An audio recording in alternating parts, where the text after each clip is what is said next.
بسم اللہ الرحمن الرحیم نحمده ونصلي على رسوله الكريم اما بعد بسم اللہ الرحمن الرحیم. عزیز طلبہ، آج ہم کنز الدقائق حصہ دوم کا سبق نمبر 13 شروع کر رہے ہیں. اس سبق میں ہم کتاب البیوع سے خیار رؤیت سے متعلق پڑھیں گے. آج کے سبق میں ہم خیار رؤیت کی تعریف اور اس کا ثبوت حدیث سے پیش کریں گے.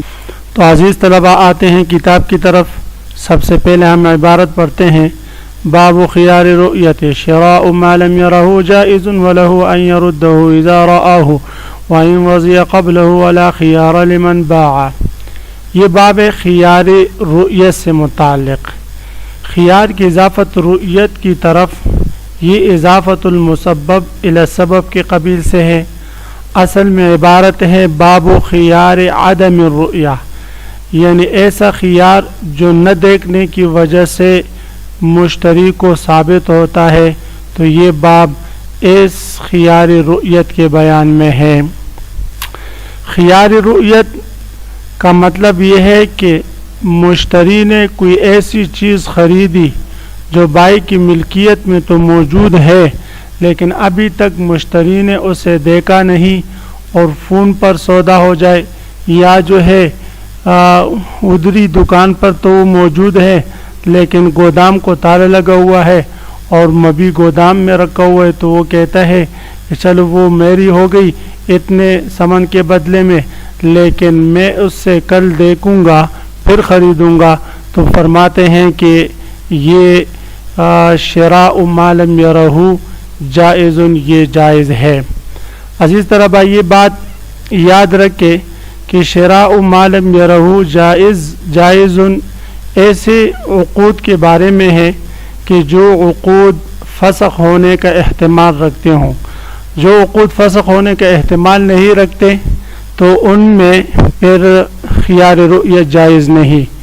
علامہ حموی رحمہ اللہ تعالیٰ فرماتے ہیں کہ خیار رؤیت جن جن عقود میں ثابت ہوتے ہیں وہ 4 ہے. فی اربعین خیار رؤیت یرا، 4 قسم کے عقود میں آپ خیار رؤیت کو ثابت کر سکتے ہیں، دیکھ سکتے ہیں.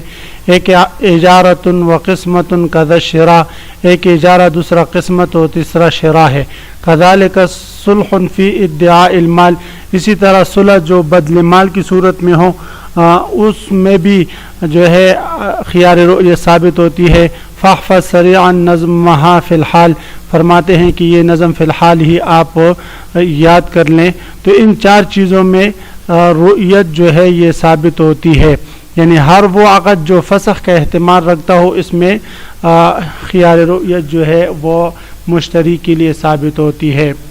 پھر مصنف علیہ رحمہ نے خیار شرط کو پہلے، پھر خیار رؤیت اور اس کے بعد خیار عیب ذکر کریں گے. اس کی وجہ یہ ہے کہ خیار جو شرط ہے وہ انعقاد حکم کے لیے مانع ہوتا ہے، اور خیار رؤیت یہ اتمام حکم کے لیے مانع ہے، اور خیار عیب جو ہے وہ لزوم حکم کے لیے.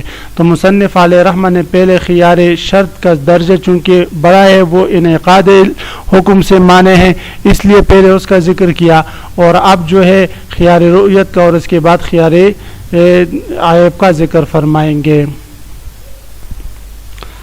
بہرحال مصنف علیہ رحمہ فرما رہے شراء ما لم یرہ جائز، ایسی چیز خریدنا جس کو دیکھا نہ ہو یہ جائز ہے. یعنی ایسی چیز جو مشتری نے ابھی تک دیکھی نہیں ہے لیکن بائی کی ملکیت میں موجود ہے، تو مشتری کے لیے اس کا خریدنا جائز ہے. اور وہ یہ کہہ دے اگر کہ میں دیکھ کر پھر پسند کروں گا، اگر دیکھ کر میرے ذہن کے مطابق ہوئی تو لے لوں گا، وگرنہ میں پھر چھوڑ دوں گا. اپنے لیے خیار رؤیت رکھ دے اور بائی اس پر راضی ہو تو فرماتے ہیں خیار رؤیت اس کے لیے رکھنا یہ جائز ہے. وَلَهُ أَن يَرُدَّهُ إِذَا رَآهُ، اور اس کو اس بات کا اختیار ہے کہ جب دیکھے تو اس وقت مبی کو لوٹا دے. وَإِن رَضِيَ قَبْلَهُ، ہاں اگر وہ پہلے سے راضی ہو چکا کہ چلو وہ میرے ہو چکی ہے، یا وہ فلاں شخص کو دے دو، یا فلاں شخص جو ہے میری طرف سے قبضہ کر لے، یا یہ ہے کہ وہ میرے گھر پہنچا دو، فرماتے ہیں تو وَإِن رَضِيَ قَبْلَهُ، جتنے دنوں کی اس نے اپنے لیے خیار رؤیت رکھی ہے تو فرماتے اس سے پہلے اگر اس چیز کے لینے پر راضی ہو جائے تو فرماتے ہیں یہ بھی جائز ہے. وَلَا خِيَارَ لِمَنْ بَاعَ. اب یہاں سے مصنف علیہ رحمہ فرما رہے ہیں کہ خیار رؤیت تو مشتری کے لیے ثابت ہے، کیونکہ آپ صلی اللہ علیہ وسلم نے فرمایا من اشترى شيئا لم يره فله الخيار اذا رآه. جو بھی کوئی شخص کوئی چیز خریدے جس کو اس نے دیکھا نہ ہو تو اس کو خیار ہوگا جب وہ اس کو دیکھ لے. تو فرماتے ہیں مشتری کے لیے تو خیار رؤیت اس کا ثبوت تو حدیث شریف سے ہے، لیکن بائی کے لیے خیار رؤیت ثابت ہے یا نہیں؟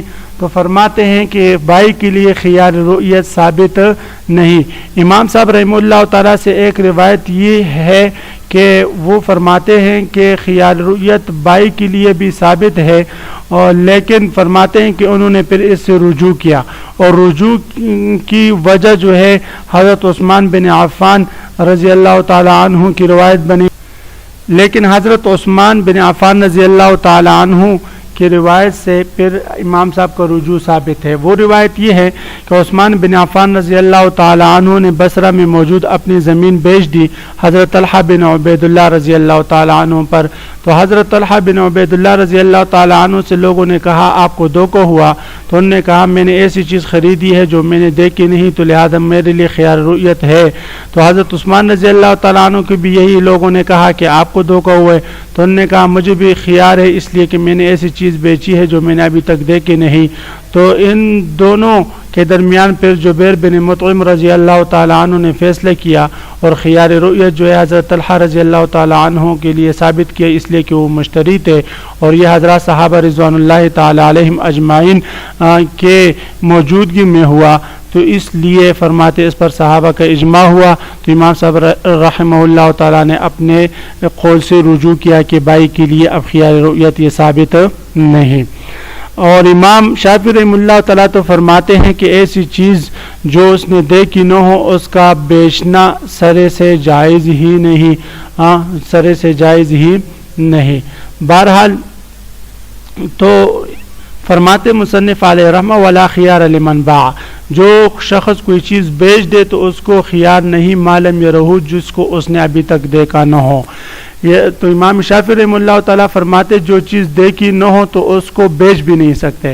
ائمہ حناف رحمہ اللہ تعالیٰ فرماتے دیکھ سکتے ہیں، بیچ سکتے ہیں، اس لیے کہ امام شافعی رحمہ اللہ تعالیٰ فرماتے جو چیز دیکھی نہیں ہوگی وہ قبضے میں بھی نہیں ہوگی. عام فرماتے کہ قبضے میں ممکن ہے، یہ ممکن ہے کہ شوروم میں کوئی گاڑی آ کر کھڑی ہو جائے اور ابھی تک بھائی نے اس کو دیکھا نہ ہو، اس کی زیارت نہ کی ہو، اور وہ خود جو ہے اسلام آباد میں ہے اور شوروم اس کا کراچی میں ہو، تو اسلام آباد سے وہ اس گاڑی کی بے کر لے کسی سے اس فون پر اور اس کو بیچ دیں، تو فرماتے ہیں یہ جائز ہے، اس لیے کہ اس کے قبضے میں تو آ چکی ہے. وَيَبْطُلُ بِمَا يَبْطُلُ بِهِ خِيَارُ الشَّرْطِ، فرماتے خیار رؤیت بھی انہی چیزوں سے باطل ہوتا ہے جن چیزوں سے خیار شرط باطل ہوتا ہے.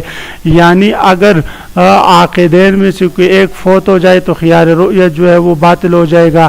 اسی طرح اگر کوئی ایسی چیز، کوئی ایسا تصرف جو بائع مشتری کی طرف سے پایا گیا، جو تصرف اس کی رضامندی پر دلالت کرے، تو فرماتے ہیں اس تصرف سے بھی وہ خیار رؤیت جو ہے وہ باطل ہو جائے گا، ختم ہو جائے گا. تو عزیز طلبہ، آج ہم نے خیار رؤیت شروع کی اور خیار رؤیت کے ثبوت کے بارے میں آپ صلی اللہ علیہ وسلم کی ایک روایت ہم نے پڑھی کہ آپ صلی اللہ علیہ وسلم نے فرمایا من اشتری شیئا لم یرہ فلہ الخیار اذا رآہ. اور اسی طرح خیار رؤیت کا معنی اور خیار رؤیت کن کن عقود میں ممکن ہے، تو اس کے بارے میں علامہ حموی رحمہ اللہ تعالیٰ کے یہ دو اشعار ہم نے پڑھے. اور اس کے بعد ہم نے پڑھا کہ خیار رؤیت کب تک ہے کہ جب تک مشتری اس مبیع کو دیکھتا نہیں. اگر اس سے پہلے اس کو ختم کرتے راضی ہو جاتے تو فرماتے خیار رؤیت فسخ ہو جائے گا، ختم ہو جائے گا. اور پھر ہم نے دوسرا مسئلہ یہ پڑھا کہ بائی کے لیے خیار رؤیت ثابت نہیں. تو عزیز طلباء کل آپ نے یہ دونوں مسائل خوب یاد کرنے ہیں تاکہ اگلے سبق کے سمجھنے میں پھر کسی قسم کی دشواری نہ ہو. وآخر دعوانا ان الحمد للہ رب العالمین.